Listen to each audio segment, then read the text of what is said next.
Hi, and welcome to the Standard of Hope podcast with Darryl Ragsdale. I'm excited to introduce a new series called Bible Basics 101. We here at the Standard understand that the Bible can be confusing at times. It can be hard for the common person picking up the Bible to understand all of the intricacies and nuances of such a well thought out and beautiful document. We are so often taught what to do, but very rarely are we taught how to do it. That's what Bible Basics 101 is all about. We strive to teach the Bible in a way that makes the concepts easy to understand, digest, and most importantly, live out in your everyday lives. We here at the Standard believe in three reach living: reaching up to develop a deeper relationship and understanding with God, reaching in to develop ourselves, grow, and walk in the purpose that God has for our lives so that we can project our best selves as ambassadors for the kingdom, and reaching out to share the message of faith, hope, and love that Jesus exemplified and to help others realize the love of Christ in their own lives. Join us on this journey as we learn to walk in our better.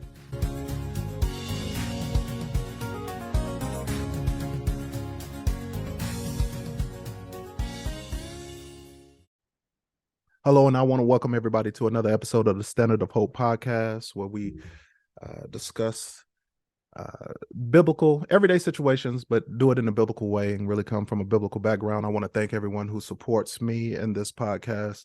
You guys are absolutely wonderful. I don't ask for much. All I ask is that you share this with someone who you feel like might get something from what it is that God is saying to his people. Today, we're going to talk about order and chaos, and I really want to start from the beginning. So I'm going to start from Genesis 1:1, and we're going to kind of travel through the Bible over the next few weeks, starting in Genesis at the very beginning. And in Genesis 1:1, it reads, "In the beginning, God created the heaven and the earth." And I really want to focus on in the beginning, God. Think about that. In the beginning, God. That is the subject of the entire Bible, God. And I want to talk about how God is in control. I mean, think about that. Before anything was, God. Before time, God. Before trials, God. Before storms, God. Before troubles, God. Before the stars were set in the sky, God. Before light, God. Before darkness, God.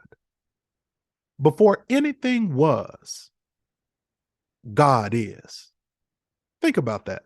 Before anything was, God is.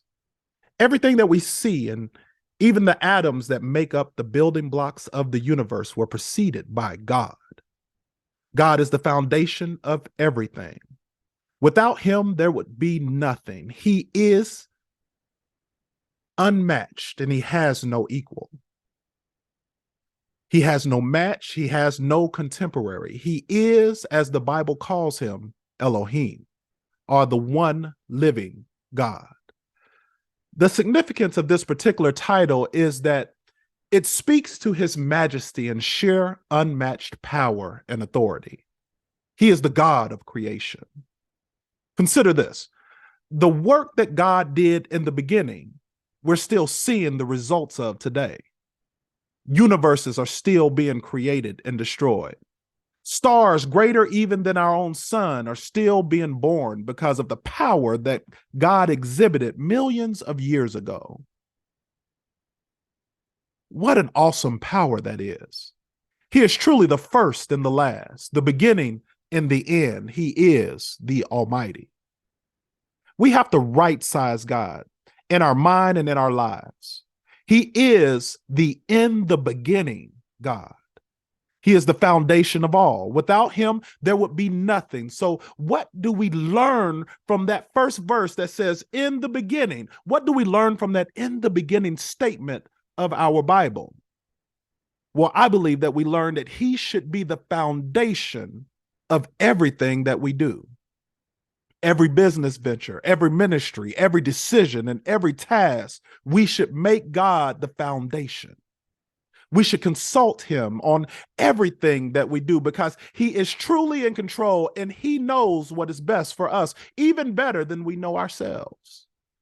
He is our in the beginning God. Not only should we consult God before doing anything, but he should also be why we are doing what we're doing. Everything we do should, at its core, be to please our God. Our only want should be to please God in everything that we do. Everything else takes a back seat to God's purpose for our lives. As we see in Genesis 1, he is the creator, therefore he gives meaning, structure, and purpose to his creation. Therefore, he should be the foundation of all that we do. And remember that he created with you in mind. That's important. We will look at this close in our next few sessions. We're going to talk about this a little bit more, but God didn't create willy-nilly. No, there was a plan in mind. He had a purpose and a system to everything that he created. He shaped the earth before he made the water. He made the water before he made grass. He made grass before he made the animals that eat the grass and drink the water.